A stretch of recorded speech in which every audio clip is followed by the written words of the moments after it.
good morning, good morning. Another glorious day. It's a glorious Monday here. Getsuyobi, as they say in Japanese, or Moon Day, quite literally. Monday, Moon Day, Getsuyobi.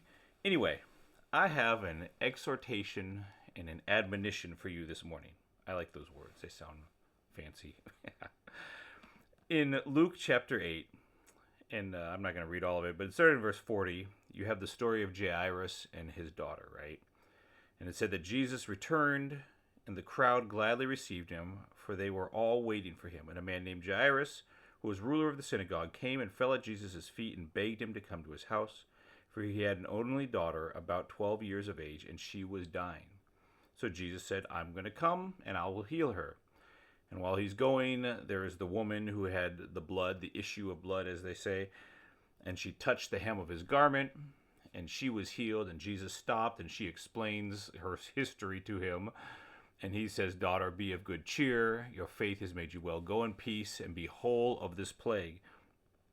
And then it says in verse 49, while he was still speaking, he was still talking to the woman, someone from the synagogue ruler's house, Jairus' house, came and said to Jairus, your daughter is dead. Do not trouble the teacher. Or in other words, it's too late. Let's go home. But what did Jesus say? So this was a bad report. That's bad news, right?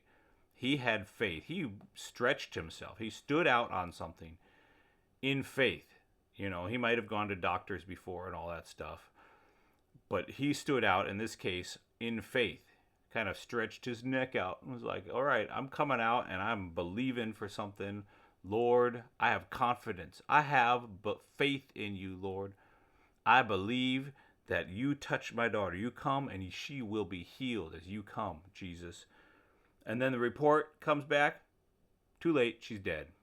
Terrible, terrible news. That's like I don't know, soul-crushing news. But when Jesus heard it, he answered him. So he had confidence. His confidence kind of had a boot stepped on it.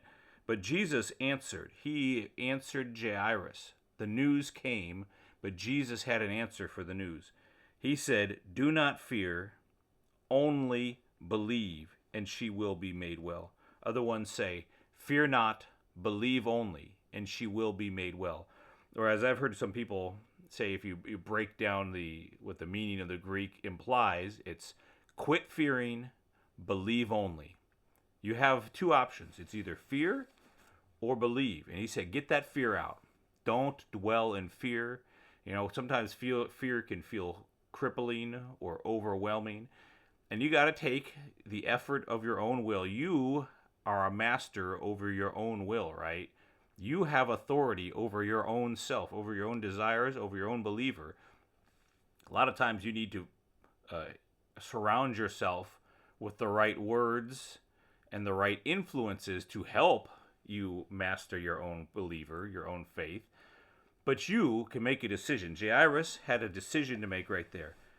Do not fear, only believe, and she will be made well. Get that fear out. When circumstances and trials and looming disaster looks like it's coming, but you have a word from God, don't fear, only believe. In this case, it didn't look like it was coming. It looked like it had already come. It looked like it was too late. But he had a word. He had a word from Jesus. I'm going to come and heal her. Fear not, only believe. It says in Psalm chapter 30 and verse 5, it says, his anger endures but a moment. In his favor is life.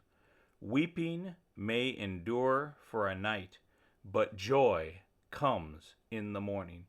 Trials may come. Trials even that cause you to weep may come in a dark time, but joy. Don't fear, only believe. Joy comes in the morning. And then if you go back a little bit to Psalm 27 and verse 13, he said, I believe. Or as some versions say, I would have fainted unless I had believed. But this modern English version says, I believe I will see the goodness of the Lord in the land of the living. I have confidence. This is my only believer. Not fearing, I only believe I will see the goodness of the Lord in the land of the living. Not just waiting till the sweet by and by. Thank God I'll see the goodness of the Lord then. But I believe I will see the goodness of the Lord, of Yahweh, of Jehovah, in the land of the living. Wait on the Lord. Be strong, and may your heart be stout. Makes me think of a dwarf, in those movies. Arr, be strong. Let your heart be stout. Wait on the Lord. Have confident expectation, expecting the goodness of the Lord in the land of the living. Be encouraged. Even if trials come, even if the trials look overwhelming and it looks like it's too late, don't fear. Only believe. Wait on the Lord. Be of good courage, and he will strengthen your heart. Wait on the Lord. Expect his goodness. Amen. Be blessed.